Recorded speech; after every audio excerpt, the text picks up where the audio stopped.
இன்னைக்கு சிறகடிக்க ஆசை சீரியலில் கல்யாணம் முடிஞ்சதும் ஒவ்வொரு கலாட்டாவாக ஸ்டார்ட் ஆகுது. அதை பற்றி தெரிஞ்சுக்கணுமா? நம்ம சேனலை லைக் பண்ணுங்கள், ஷேர் பண்ணுங்கள், மறக்காமல் சப்ஸ்கிரைப் பண்ணிடுங்க ஃப்ரெண்ட்ஸ். ஆமாங்க, முத்து, மீனா, ரவி, ஸ்ருதி கல்யாணம் பாட்டி நினச்ச மாதிரியே ரொம்ப சந்தோஷமாக மகிழ்ச்சியாக நடக்குது. அந்த டைமில் என்ட்ரி ஆகுறாங்க நம்ம ரோஹிணி.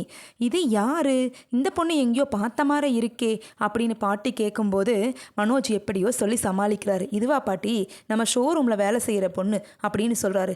என்ன மனோஜ், என்ன ஏதோ சொல்லி சமாளிக்கிற, நான் யாருன்னு சொல்லு, நான் உன்னோட மனைவி தானே, உனக்கு தானே கல்யாணம் பண்ணி வைக்க போகிறாங்க, இந்த கல்யாணத்தை நான் நிறுத்தாமல் விடமாட்டேன் அப்படின்னு சொல்கிறாங்க நம்ம ரோஹிணி. என்னம்மா பேசுகிற, என்ன உளர்ற, கல்யாணம் இவனுக்கு இல்லை, என்னோட சின்ன பேரங்க 2 பேருக்கும், அதாவது முத்துக்கும் ரவிக்கும் தான். இவனுக்கு ஜாதகம் கட்டம் இதெல்லாம் கொஞ்சம் சரியில்லைம்மா, அது முடிஞ்சதுக்கப்புறம் தான் இவனுக்கு ஒரு நல்ல பொண்ணாக பார்க்கணும் அப்படின்னு சொல்கிறாங்க பாட்டி. அப்பா சொல்கிறாரு மனோஜ், ஆமாம்மா நல்ல பொண்ணாக பார்க்கணும் பாட்டி, கண்டிப்பாக இதை விட பிரம்மாண்டமாக எனக்கு கல்யாணம் பண்ணணும் அப்படின்னு சொல்கிறாங்க. அப்போ பாட்டி சொல்கிறாங்க, நீ ஒன்றும் கவலைப்படாத மனோஜ், உன்னை எப்படி எவ்வளோ பெரிய படிப்பு படிச்சிருக்க, அதே மாதிரி உனக்கு பெரிய பெரிய பொண்ணாக கிடைக்கும், பெரிய இடத்துல இருந்து வரும் அப்படின்னு சொல்கிறாரு.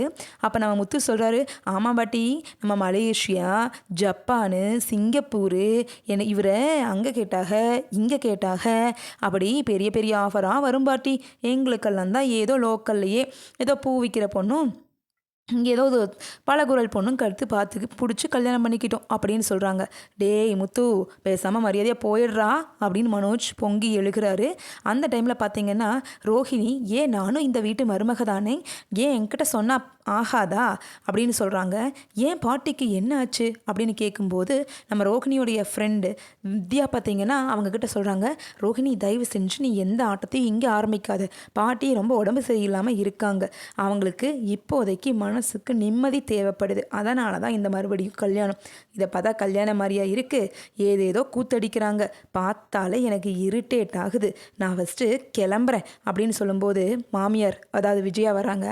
அதை செடி முதல்ல யாராவது உன்னை விருந்து வச்சு அழைச்சாங்களா, எங்கள் வீட்டுக்கு வா கல்யாணத்தை பண்ணுன்னு, ரோட்டில் போகிறவ வீட்டுக்குள்ளே வந்த மாதிரி வந்துட்டு என்ன பேச்சு பேசுகிற நீ, முதல்ல கிளம்பிடி இந்த வீட்டை விட்டு அப்படின்னு சொல்கிறாங்க. அதுக்குள்ளே பாட்டி என்ட்ரி ஆயிறாங்க. யாருமா நீ, உனக்கு என்ன வேணும் அப்படின்னு கேட்கும்போது பாட்டி, நான் மனோஜோட கேர்ள் ஃப்ரெண்டு அப்படின்னு சொல்கிறாங்க. என்னது கேர்ள் ஃப்ரெண்டா, அது என்னம்மா, கேர்ள் ஃப்ரெண்டில் பாட்டி, கேர்ள் ஃப்ரெண்ட் அப்படின்னு சொல்கிறாங்க. சரி என்னவோ ஒன்று, அப்படின்னா என்னம்மா அப்படின்னு கேட்குறாங்க பாட்டி.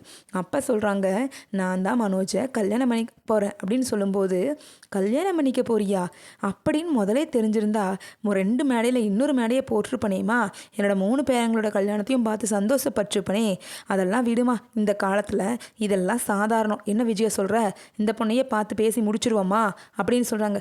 அத்தை அது அப்படி இல்லைத்த, இந்த பொண்ணு பார்க்கலாம் அத்தை பார்க்கலாம், மனோஜுக்கு இப்போ தான் கொஞ்சம் வியாபாரமெல்லாம் கவனிச்சுக்கிட்டு இருக்கான், இன்னும் கொஞ்சம் டெவலப் ஆகணும் அத்தை, அதனால் நம்ம மெதுவாக பார்த்து நல்ல இடமா பிடிக்கலாம் அத்தை அப்படின்னு சொல்கிறாங்க நம்ம விஜயா. இல்லைம்மா, மனோஜுக்கு பிடிச்சிருந்தா நம்ம இந்த பொண்ணையே பார்த்துக்குவோம் அப்படின்னு பாட்டி சொல்கிறாங்க. அந்த டைமில் தான் மனோஜ் வராரு. என்ன மனோஜ், இந்த பொண்ணு ஓகேவா உனக்கு அப்படின்னு சொல்லும்போது ரோகிணி, என்னடா முழிக்கிற, ஓகேன்னு சொல்லு அப்படின்னு சொல்கிறாங்க. ஆமாம்மா, உன்னை நம்பி ஒரு டைம் ஏமாந்தது பத்தாதா, செகண்ட் டைம் என்னை ஏமாற சொல்கிறியா என்ன அப்படின்னு சொல்லிடுறாரு நம்ம மனோஜ். இல்லை பாட்டி இப்போதைக்கு வேண்டாம், அப்புறம் பார்த்துக்கிறேன் பாட்டி அப்படின்னு சொல்லிட்டு அந்த இடத்த விட்டே போயிடுறாருங்க. இது எல்லாம் பத்தாது அப்படின்னு சொல்லிட்டு நம்ம சிந்தாமணி வேற களத்தில் இறங்குறாங்க. ஆமாங்க, நம்ம ரவி கூட ரவி கல்யாணத்துக்கு வந்த சிந்தாமணி பார்த்தீங்கன்னா ஸ்ருதி கூட ஏதோ தேவையில்லாமல் வாய் வைக்கிறாங்க. என்னம்மா எப்படி இருக்க, என்ன பெரிய வீட்டு மருமகளே, உன்னை கூட ஏற்றுக்கலாம், இந்த பூக்கார குடும்பத்தை வேற ஏற்றுக்கிறாங்க அப்படின்னு சொல்லும்போது நம்ம விஜயா சொல்கிறாங்க, நம்ம மட்டும் என்ன லாடு லபக்குதாஸோட சம்மந்தியா, நம்மளும் பூக்கார சம்மந்தி தான் சரியா, அது மனசில் இருக்கட்டும். ஆமாம், முதல்ல உன்னை யார் வர சொன்னா, இங்கே என்னமோ பெரிய இவளாட்ட வந்திருக்க அப்படின்னு கேட்குறாங்க. அப்போ சொல்கிறாங்க நம்ம சிந்தாமணி, நான் ஒன்றும் வர சொல்லாமல் வரல, இது என்னோட சம்மந்தி வீட்டு கல்யாணம், என் மாப்பிள்ளையும் மகளோடையும் நான் இந்த கல்யாணத்துக்கு வந்திருக்கேன், நீங்கள் ஒன்றும் என்னை அழைக்கணுங்கிற அவசியம் கிடையாது நம்ம மாஸ்டர் அப்படின்னு சொல்லும்போது அப்படின்னு சொல்லிட்டு அந்த பக்கம் போயிடுறாங்க நம்ம விஜயா. இது எல்லாம் இருக்கட்டுங்க, எல்லா ஃபங்க்ஷனும் முடிஞ்சுது. நம்ம ரவியோட அம்மா, ஸ்ருதியோட அம்மா எல்லாருமே கிளம்பிட்டாங்க. ஸ்ருதியோட அப்பா பார்த்திங்கன்னா அவருக்கு கொஞ்சம் கூட இதில் விருப்பம் இல்லை. நீ என்னவோ பண்ணு, என் முதல் கல்யாணத்துலேயும் எனக்கு விருப்பம் இல்லை, இதில் 2வது தடவை வேறு இந்த ஒரு கல்யாணத்தை பண்ணணுமா அப்படின்னு சொல்லிட்டு அவர் போயிடுறாரு. எல்லாம் வீட்டுக்கு போனதுக்கப்புறம் பழையபடி பார்த்திங்கன்னா வீடு ஏனோ தானோ அப்படின்ட்டு இல்லாமல் பாட்டி இன்னும் சடங்கு சம்பிரதாயத்தெல்லாம் விஜயா அப்படின்னு சொல்லும்போது, சடங்கு சம்பிரதாயமா, என்ன அத்தை சொல்கிறீங்க அப்படின்னு கேட்கும்போது, ஆமாண்டி அதான் சாந்தி முகூர்த்தம் ஸ்டார்ட் பண்ணு அப்படின்னு சொல்லும்போது, அப்படியா அத்தை, இதெல்லாம் பண்ணணுமா என்ன, இன்றைக்கி கொஞ்சம் நாள் சரியில்லை, வேண்டாமே அப்படின்னு சொல்லும்போது, நாள் சரி இருக்குது இல்லை, கல்யாணம் முடிஞ்சால் கையோடு இந்த வேலை நடக்கணும், முதல்ல நான் சொல்கிறத செய் அப்படின்னு சொல்லிட்டு 2 குடும்பத்துக்கும் பண்ண வேண்டியதை பண்ணு அப்படின்னு சொல்லி ரூமெல்லாம் டெக்கரேட் பண்ணி அவங்கவுங்க வேலையை பார்க்க போயிடுறாங்க. இந்த டைமில் தாங்க ரொமான்டிக் சீனெல்லாம் ஸ்டார்ட் பண்ணுறாங்க. நம்ம ரவி, ஸ்ருதி, முத்து, மீனா எல்லாம் மனசு விட்டு பேசிக்கிறாங்க. அது அப்படியே 2-3 நிமிஷம் ஓடுதுங்க. அதை பார்த்துட்டோம் அப்படின்னா அதுக்கப்புறம் தாங்க நம்ம மீனா வீட்டு கதை. மீனாவை பார்த்தோம் அப்படின்னா மீனாவோட அம்மாவுக்கு கொஞ்சம் உடம்புக்கு முடியாமல் போயிடுது. எப்பவும் போல் அவங்க வியாபாரத்துக்கு கிளம்புறாங்க. வியாபாரத்துக்கு கிளம்பும்போது, என்னக்கா சந்திராக்கா ஒரு மாதிரி இருக்கீங்க அப்படின்னு பக்கத்தில் ஆப்போசிட்டில் கேட்குறாங்க.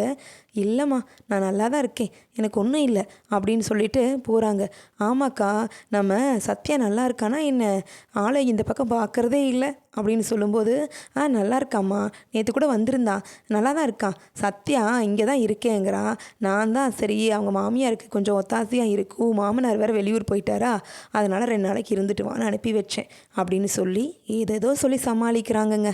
ஆனாலும் சந்திராவுக்கு மனசுக்குள்ளே ஒரே கவலையாயிடுது. இப்போவெல்லாம் என்னம்மா இது, சத்யா போனவன் எட்டி கூட பார்க்க மாட்டேங்கிறான், நம்ம என்ன பண்ணுறோம் ஏது பண்ணுறோம் அப்படின்னு சொல்லிட்டு பணத்தை மட்டும் கொண்டு வந்து கொடுத்துட்டு போனான் அன்னைக்கு. இந்த பணம் மட்டும் இருந்தால் போதுமா, இதுதான் வாழ்க்கையா, என்னோடய உலகமே அவன்தானே, என்னோடய 2 பொண்ணுகளையும் கல்யாணம் பண்ணி கொடுத்தாச்சு, பையனை நம்பி தானே நான் இருக்கேன் அப்படின்னு ரொம்ப யோசிச்சுட்டே போகிறாங்க. அவங்களுக்கு பார்த்தீங்கன்னா லைட்டாக நம்ம ரைட் ஷோல்டர் பெயின் ஜாஸ்தி ஆகுதுங்க.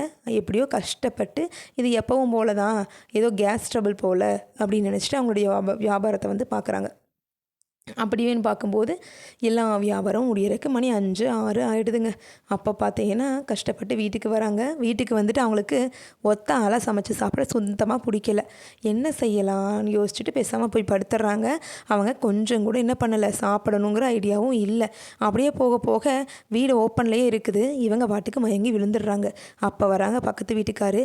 சந்திராக்கா என்ன ஆச்சு, எழுந்துருங்க, இந்நேரத்துக்கு கிடைங்க படுக்க மாட்டீங்களே அப்படின்னு சொல்லி எழுப்புறாங்க. அவங்களால எந்திரிக்கவே முடியலைங்க. அப்படி இருக்கும்போது தான் நம்ம பார்வதி ஆண்டி அந்த வழியாக வர்றாங்க.